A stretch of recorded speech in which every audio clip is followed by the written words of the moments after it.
जी Ritika, singer Sidhu Moosewala की हत्या के तार बिश्नोई गैंग से जुड़े तो उसके मुखिया लॉरेंस बिश्नोई की क्राइम कुंडली अब खुलती चली गई है। न्यूज 18 को एक्सक्लूसिव जानकारी मिली है कि इस गैंग के तार एक नहीं, दो नहीं, तीन नहीं बल्कि 6 राज्यों तक फैले हुए हैं। लॉरेंस बिश्नोई की क्राइम कंपनी का जाल किस तरीके से फैला हुआ है वो हम आपको ग्राफिक्स के जरिए समझाने की कोशिश करेंगे कि आखिर वो कौन कौन से राज्य हैं जहां जहां पर इसका पूरा जो नक्शा है वो फैला हुआ। देखिए, आप देखिए लॉरेंस की क्राइम कंपनी सबसे ऊपर पंजाब है, उसके नीचे फिर हरियाणा की आप देख रहे हैं। हरियाणा में भी इसका जो गैंग है वो फैला हुआ है, चंडीगढ़ में फैला हुआ है, राजस्थान में फैला हुआ है, महाराष्ट्र की बात करें तो महाराष्ट्र तक भी फैला हुआ है। यानी कि 1 2 3 4 5 6 राज्य ऐसे हैं जहां पर जिस तरीके से क्राइम कंपनी चल रही थी लॉरेंस बिश्नोई की और एक के बाद एक कई सारे हत्याकांड को यहां पर किस तरीके से अंजाम दिया गया, खासतौर पर जो सिद्धू मूसेवाला हत्याकांड था और लगातार किस तरीके से पंजाब, हरियाणा, राजस्थान, महाराष्ट्र, दिल्ली, चंडीगढ़, ये तमाम ऐसे राज्य हैं जहां पर जो क्राइम गैंग थी अब तक वो लॉरेंस बिश्नोई की चलती आ रही थी। और ग्राउंड जीरो से लगातार हम आपको सारी अपडेट पहुंचा रहे हैं और सीधे चलते हैं इस वक्त रितिका के पास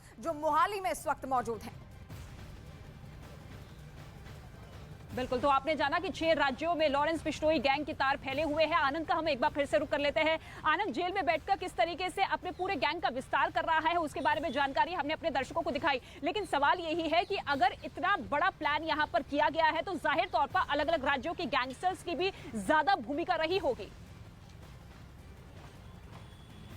जी देखिए, जिस तरह से लगातार मकोका केस में और लगातार दिल्ली पुलिस की स्पेशल सेल ने बारी बारी से जब लॉरेंस बिश्नोई और जग्गू भगवानपुरिया, संपत नेहरा को जब रिमांड पे लिया था और जब उनकी इन्वेस्टिगेशन रिपोर्ट तैयार हुई थी तो उसमें इस बात का खुलासा हुआ था कि ये सारा काम जो गैंग है ये वर्चुअल नंबरों से अपलोड होता है, ये इंटरनेट के जरिए कॉल करते हैं एक दूसरे को और गैंग मेंबर्स में जितने भी लोग होते हैं उन्हें अलग अलग काम सौंपा जाता है। जैसा कि सिद्धू मूसेवाला मर्डर केस में हमने देखा कि गाड़ी मुहैया कराने वाला शख्स कोई और है, बदमाशों या गैंगस्टरों को शेल्टर देने वाला शख्स कोई और था, रेकी करने वाले पर्सन कोई और थे। उन्हें नहीं पता था रेकी करने वालों को कि इतना बड़ा कांड होने वाला है, इतना बड़ा हत्याकांड होने वाला है। जो शूटर्स थे वो लोग अलग थे और ये लोग जो वेपन्स का इस्तेमाल करते हैं वो वेपन्स कहां से आना है वो लोग अलग होते हैं, वेपन्स को कहां रखना है वो लोग अलग होते हैं और वेपन्स को कौन लोग चलाएंगे, इन्हें शूटर्स कौन होंगे, वो काम भी अलग अलग लोगों को सौंपा जाता है। और उसके बाद लॉरेंस बिश्नोई गैंग का ये पैटर्न है कि जो हथियार, ये महंगे हथियार शूटर्स को देते हैं, उस काम को खत्म होने के बाद ये वापस वो हथियार को ले लेते हैं और एक खास जगह पर छुपा के रखते हैं और अगले टारगेट पर उसी हथियार का इस्तेमाल किया जाता है। ये तमाम कड़ी जो है ये पंजाब पुलिस को भी इन्वेस्टिगेशन के दौरान पता चली है। चंडीगढ़ इंटेलिजेंस यूनिट के पास भी तमाम इस तरह के रिपोर्ट्स हैं। वो तमाम चीजें, क्योंकि मुखिया इस समय पंजाब पुलिस की कस्टडी में जो गैंग का पूरा सरगना है लॉरेंस बिश्नोई, सबसे बड़ी चुनौती यहाँ पर जो बनी हुई थी दिल्ली पुलिस के सामने, अब उस चुनौती का सामना करते हुए पंजाब पुलिस के सामने लॉरेंस बिश्नोई ने बड़ा कबूलनामा कर लिया है कि उसी ने सिद्धू मूसेवाला की हत्या का अंजाम दिया था। लेकिन इसके साथ ही जिस तरीके की पूरी साजिश रची गई उसका एक एक सच अब निकलकर सामने आ रहा है। ये साफ हो चुका है कि विदेश में बैठकर और जेल में बैठकर एक साजिश बनाई गई थी और उस साजिश को अंजाम देने के लिए गोल्डी बरार की अहम भूमिका रही थी। वहीं से किस तरीके से पैसे जुटाए गए थे, हथियारों को किस तरीके से सप्लाई किया गया था, ये पूरा का पूरा खेल यहाँ पर रचा गया था। ये रिपोर्ट आप देखिए और कड़ी दर कड़ी इस पूरे हत्याकांड को जानिए।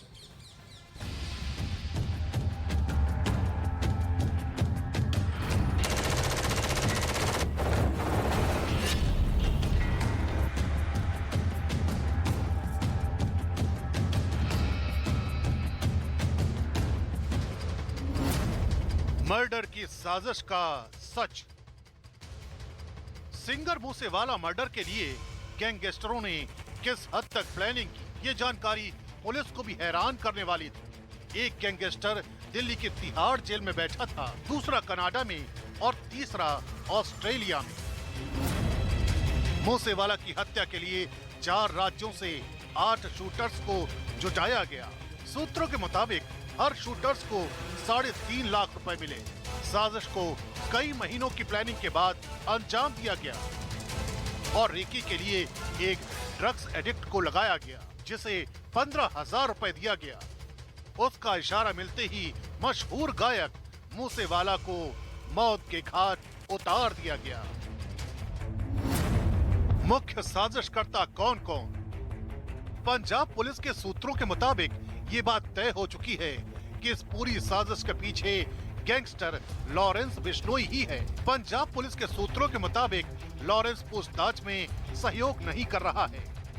लॉरेंस से 15 सवाल किए गए लेकिन उसने सीधे सीधे जवाब नहीं दिए। वहीं पंजाब पुलिस का दावा है कि उसे मूसेवाला हत्याकांड में इस्तेमाल हथियारों के सुराग मिल गए हैं, जिसे हरियाणा के बॉर्डर के आसपास छिपाने की आशंका है। साथ ही दावा किया गया है कि जल्द ये हथियार बरामद कर लिए जाएंगे। मास्टरमाइंड कौन कौन? पंजाब के अबोहर के रहने वाले लॉरेंस बिश्नोई पर 50 से ज्यादा आपराधिक मुकदमे दर्ज हैं। बिश्नोई एक खूंखार गैंगस्टर है। 5 राज्यों में इसके खिलाफ केस दर्ज हैं। माना जा रहा है कि लॉरेंस ने जेल के सलाखों के पीछे बैठकर मूसेवाला हत्याकांड को अंजाम दिया। इस योजना में लॉरेंस का साथ दिया उसके पुराने सहयोगी गोल्डी बरार ने, जिसने कनाडा में बैठकर साजिश रची, और गोल्डी का सहयोगी था ऑस्ट्रेलिया में बैठा विक्रम बरार। यही तीनों मुख्य मास्टरमाइंड माने जा रहे हैं और वजह मानी गई विक्की मिदू खेड़ा की हत्या, जो बिश्नोई का सहयोगी था। कितने शूटर? मानसा में कई शूटर्स ने मिलकर मूसेवाला को मौत के घाट उतार दिया। दिल्ली पुलिस के मुताबिक इस हत्याकांड में 6 शूटर्स शामिल थे, तो पंजाब पुलिस के मुताबिक इस हत्याकांड को 8 शूटर्स ने अंजाम दिया।